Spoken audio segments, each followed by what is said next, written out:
I always thought the quietest mornings were the safest ones, that thin hour when the world still smells like dew and pine sap and nothing bad has happened yet.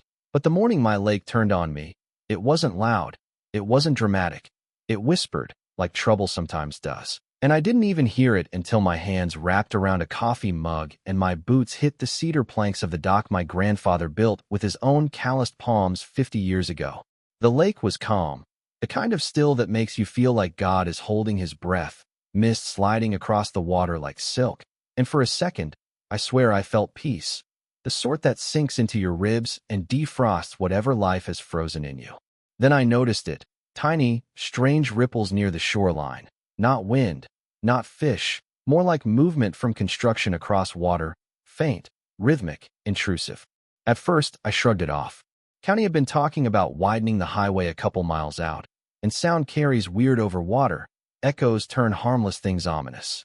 Still, something in my chest tightened in that old, primal way, the one you get in the woods when you suddenly realize you haven't seen a single bird in too long, like the world is bracing for something you can't see yet. But I shook it off, because denial is the most comfortable blanket a man can wrap around himself when the air shifts and the ground hums with change. I drank the rest of my coffee, walked inside, and told myself it'd be fine. There's always some new project out here that stirs dust then settles. Except this time, nothing settled. A week later, curiosity tugged at me like an old hunting hound pulling at a leash, and instead of staying on my side of the lake like I always did, I paddled toward the western bank, the bank that belonged to my family, that had belonged to us since 1978, back when nobody wanted land way out there, when remote meant peace to real folks instead of inconvenience to newcomers. At first, it didn't register. I think my brain refused to process it, like staring at a wildfire through glass thinking maybe it's a reflection. 8 structures. Not sheds. Not campsites. Cabins. Big ones. Fresh lumber bright as bleached bone against the pines. Concrete footings, electrical conduit running neatly underground. Each plot staked like the whole forest had agreed to be numbered and tamed. A banner sagged between 2 posts, swaying in the breeze like a trophy raised by someone who hadn't earned it. Ridgecrest Hollow HOA Development, Lakeview Phase 1, Lot 12, Lot 13, Lot 14, my land, my family's land. A cold, metallic taste pooled under my tongue. The same taste I used to get tracking predators in the woods, that instinctive warning your blood whispers before your brain catches up. My first thought wasn't anger. It was confusion, disbelief layered thick like frost. Surely a mistake. Clerical error. Wrong parcel. GPS glitch. Something rational. Something human. Because the alternative, strangers carving up my home as if my entire lineage didn't exist, that was too big to swallow in one breath. I floated there, paddle resting across my knees, wind nudging my kayak like it pitted me. Then, like a man in a daze, I lifted my phone and started taking pictures. Cabins. Lot markers. The banner with its smug corporate font. Evidence, though the word felt dramatic at the time. Evidence was what men gathered when theft wasn't subtle, when the world didn't even bother to hide its intentions. Back home, I dug out the old metal lockbox from the hall closet, the one my dad used to open with a ritual seriousness, as if the papers inside were more than documents. They were proof we existed. The deed was right where it always was, yellowed photocopy. Ink faded at the corners, my grandfather's name printed in block letters like he carved it with a chisel. 12 acres, western shoreline included. 70% of lake rights. Filed 1978. Tax receipts stacked thick enough to choke a paper shredder. All paid, every year, without fail. I called the county office like a reasonable man still clinging to hope, asked for confirmation, talked to a clerk whose voice sounded like she'd been processing other people's problems long enough to forget humans lived behind them. 85 deeds weren't digitized, she said. Could take 6 to 8 weeks. I thanked her, hung up, and stared at the faded photocopy until my eyes burned. That was the first time the fear hit. Not fear of losing property, not yet. Fear of being erased, of having history slip through bureaucratic cracks and fall into someone else's pocket. That same week, I woke up to silence. Wrong silence. Heavy and loaded, like something had been removed from the world. I stepped outside and froze. My dock gone. Not damaged. Not vandalized. Gone. Just jagged pilings jutting from the lake like broken ribs, a few boards drifting near shore, tire tracks slicing through the mud toward the private road leading to the HOA lots. It felt like getting punched not in the face, but in the chest, right where the oldest memories live. That dock wasn't wood. It was lineage, sweat, sawdust, and summers spent with my father learning the lake like another language. And they took it because they decided they could. There's a kind of rage that doesn't roar. It settles, cold and methodical, like a winter storm deciding who gets buried. I felt that kind settling into me as I drove to the HOA office, through woods now littered with survey flags and future amenities, signs like someone had planted arrogance instead of trees. The office was shiny and sterile, blinds half closed like secrecy was part of the decor. Behind the desk sat a woman who looked engineered for HOA power, stiff blazer, controlled hair, smile like a sealed envelope hiding a rejection letter. Nameplate, Beverly Crow, HOA president. I told her what happened. The cabin's my dock.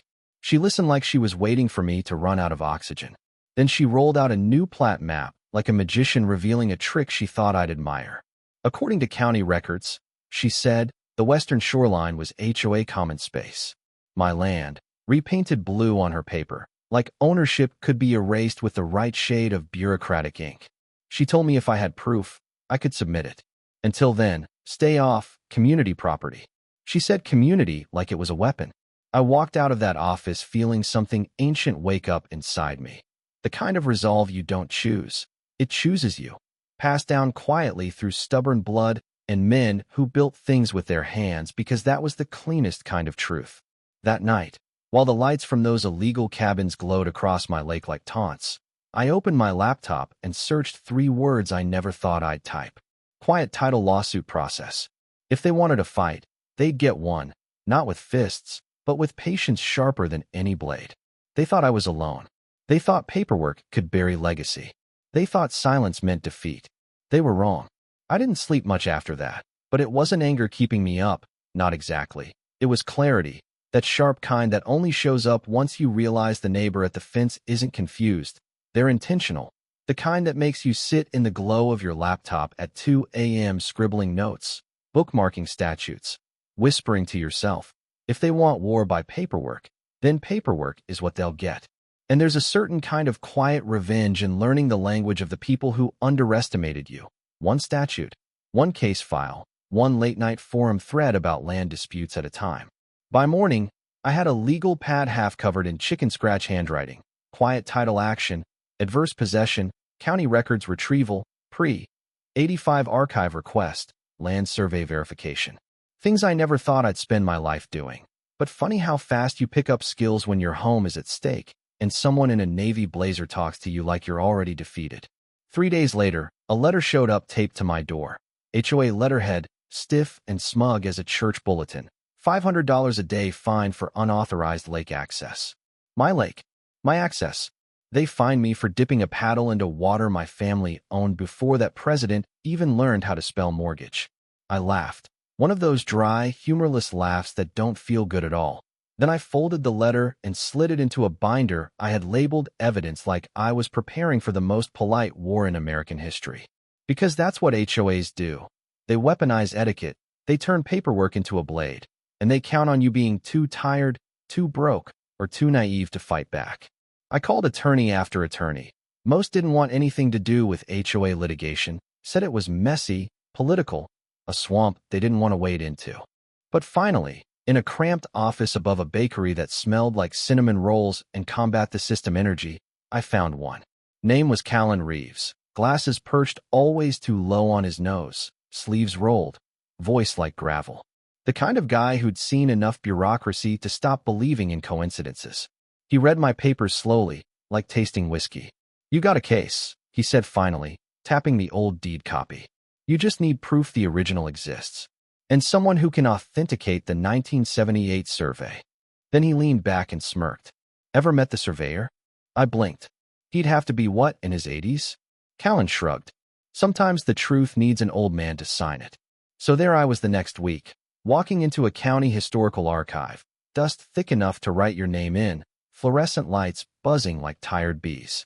A woman with silver hair and librarian posture pointed me toward a basement room where maps slept in long cardboard tubes like dormant snakes. We found it. Clearwater Lake Survey, 1978. My land, inked by a steady hand before HOAs became mini kingdoms. Seeing it, that hand-drawn map with numbers precise as prayer beads, it hit me. History isn't just memory, it's armor, if you keep it. The archivist gave me certified copies. Then she scribbled a name on a slip of paper. Try Meadowridge Senior Living. Ask for Fletcher Grayson. Fletcher, the man who physically measured every inch of soil I was fighting for. I drove 3 hours the next morning, snow dusting the highway, breath fogging in the car, as if the air itself was nervous. Fletcher sat by a window, frail but fierce in the eyes, the kind of older gentleman who still folds napkins square and carries dignity like a second coat. When I told him what the HOA had done, something changed in his face. A righteous sharpness, pride wounded on my behalf. They filed a plat map without proper survey authorization, he muttered, shaking his head. Son, in my day, you did that. You didn't just break rules, you broke trust. Then he reached into a drawer and pulled out a brittle notebook, field notes from '78, his handwriting looping and exact. I still got the originals, he said. Never throw away a map. Men lie, land doesn't. He agreed to testify. On the drive home, snow thickened, tires humming, and I realized something. This wasn't just about property anymore. It was about legacy. Someone tried to erase mine. Someone thought I'd rather leave than fight. That kind of arrogance, well, it deserves a certain type of answer. By December, Callan and I had built a file thick enough to choke a briefcase. Tax records, survey copies, sworn statements, even screenshots of HOA members trash-talking me online like I was some hermit hoarding nature for sport. And then we found it. A smoking gun in the HOA's internal emails, buried like a rattlesnake in the weeds. He can't produce original deed. If we finish construction first, we can claim adverse possession. Not a mistake. Not oversight. A plan. There's a special kind of fury that comes not from damage, but from being underestimated. The kind that doesn't burn, it chills. We filed suit. They doubled down. The HOA threw everything at me. Letters, threats, glossy smiling pamphlets mailed to neighbors about protecting community amenities from selfish individuals. They painted me as the villain trying to take the lake from families. Funny how bullies always dress their greed in community language. But something else happened too. Silence. The town, the store clerks, neighbors, everyone suddenly had other things to do. The kind of social isolation that makes you realize an HOA can reach farther than its bylaws. The kind where grocery cashiers don't look you in the eye anymore. The kind where a plumber suddenly doesn't have availability in the dead of winter. Did it sting? Yeah, but solitude is only punishment if you fear your own company. I've spent years with trees as neighbors and loons as morning alarms. I don't break from quiet, I sharpen in it. Winter came. Cabins multiplied like a rash. 22 by Christmas. Every nail they drove, more evidence. Every board they cut, another $1 they'd owe me. I stood at my window one night, watching golden cabin lights reflecting off the lake like a counterfeit paradise, holding a glass of bourbon and whispering to the dark. Finish building. I dare you. The preliminary injunction hearing in January felt like stepping into a battleground made of carpet and case law. Their side had suits shiny enough to blind, and the HOA president sat there like a queen whose crown was forged from bylaws and borrowed authority. My side, a stubborn man with a photocopy, an attorney who smelled like burnt coffee, and a retired surveyor gripping a cane like a righteous sword.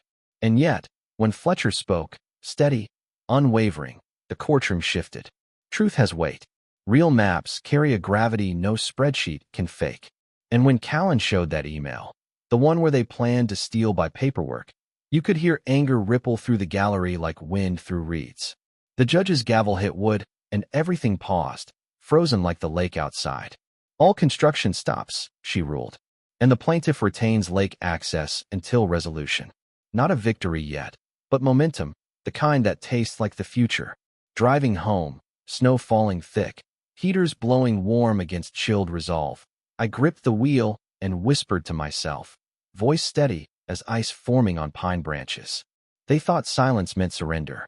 But silence is strategy. and strategy was the one language they never expected me to speak fluently. The cabins across the water sat dark that night. Work halted, progress frozen, arrogance paused mid-stride. And for the first time in months, the lake exhaled. So did I. The morning of the final hearing, I woke before the alarm, before dawn even thought about rolling over the tree-line, and I stood on the edge of my property with coffee steaming in my hands, breath fogging, boots planted in frostbitten grass. Not nervous. No, nerves burned out months ago, just steady.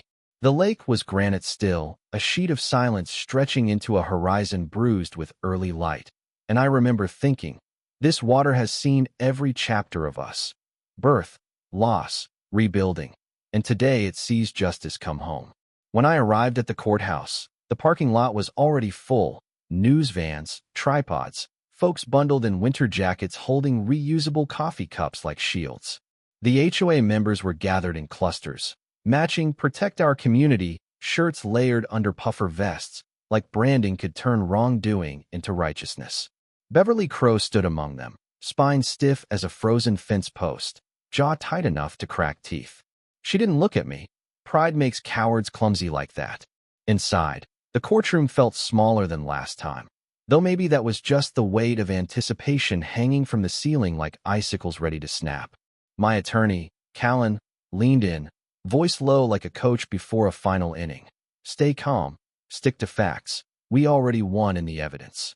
Fletcher sat beside us in his chair, old eyes bright as flint catching sunlight, his survey notes bound in a folder like scripture.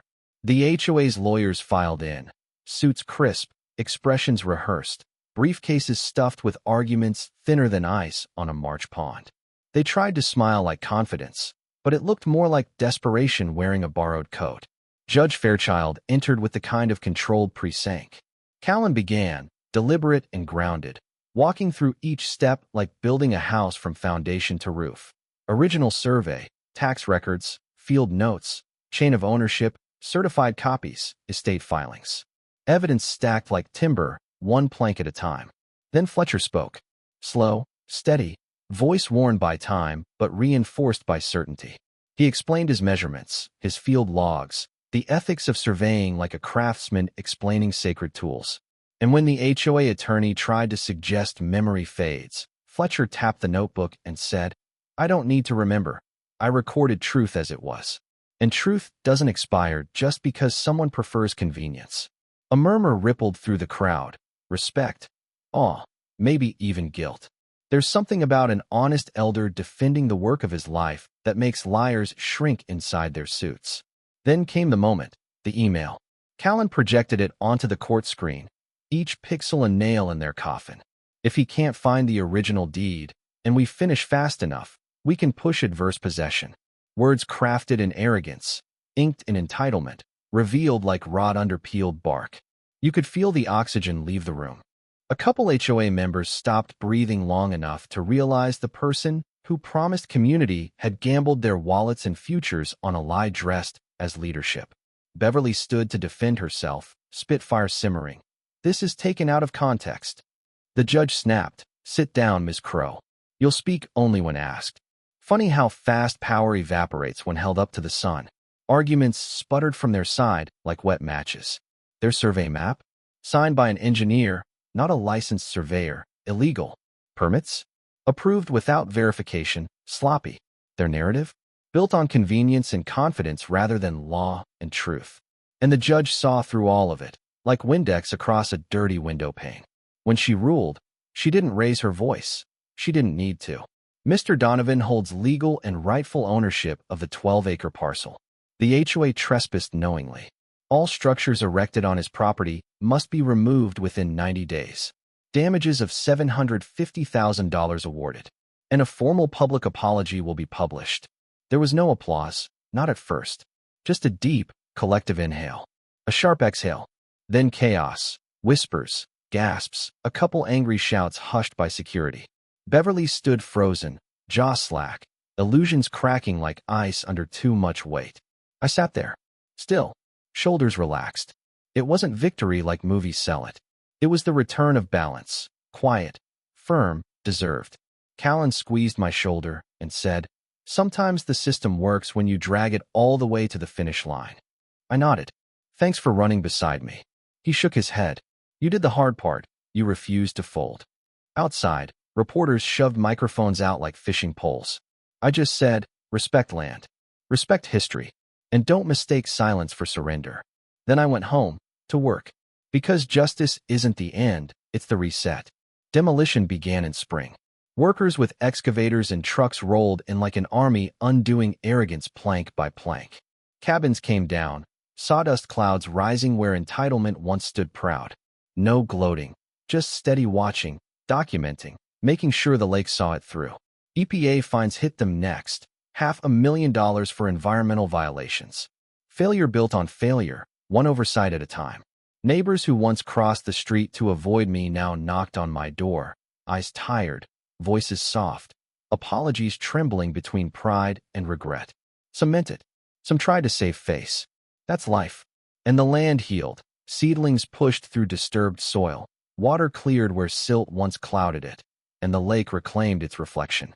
I rebuilt my dock, cedar beams, hand-cut joinery, sweat sealing wood grain. Not restoring what was lost, raising something earned. Carved into the beam. Donovan Landing, EST 1978. Rebuilt 2025. For those who respect the land. First time I stepped on it, I felt something ease in my spine, like lineage settling back where it belonged. Then the resort idea came. Not luxury, not cash grab, conservation retreat. 6 rooms. Solar roof. Compost systems. Kayaks only. Respect mandatory. And yes, in the guest policy, anyone who participated in the HOA trespass is permanently banned. Not revenge, boundaries. The healthy kind. The first guests came. Teachers. Ecologists. Families who value quiet more than convenience. Kids learning bird calls instead of HOA bylaws. And every morning, I still sit with coffee and watch dawn bleed over the lake like forgiveness poured slow and golden. Sometimes justice looks like a gavel. Sometimes like weeds growing back. Sometimes it's just the simple miracle of a loon's call across water untouched. I built something better than what they tried to steal, and I kept the soul of this place intact. The HOA collapsed under debt and shame. Beverly resigned, moved states, left behind whispers and lawsuits. But me? I stayed. I tended. I honored. And the land answered. Now, if you're watching this, I want to hear from you. Has a community ever weaponized rules against you? Do HOAs protect neighborhoods, or just power? When is a fight worth the scars it leaves? Drop your story below. Argue with me if you disagree. Real talk builds community better than any bylaw ever written. And tell me where you're watching from, because I want to know where people still believe land has memory and justice can be quiet and stubborn and sacred. Until next time, take care of your space, take care of your people, and if someone ever tries to erase your legacy, don't raise your voice, raise your evidence, and hold the line.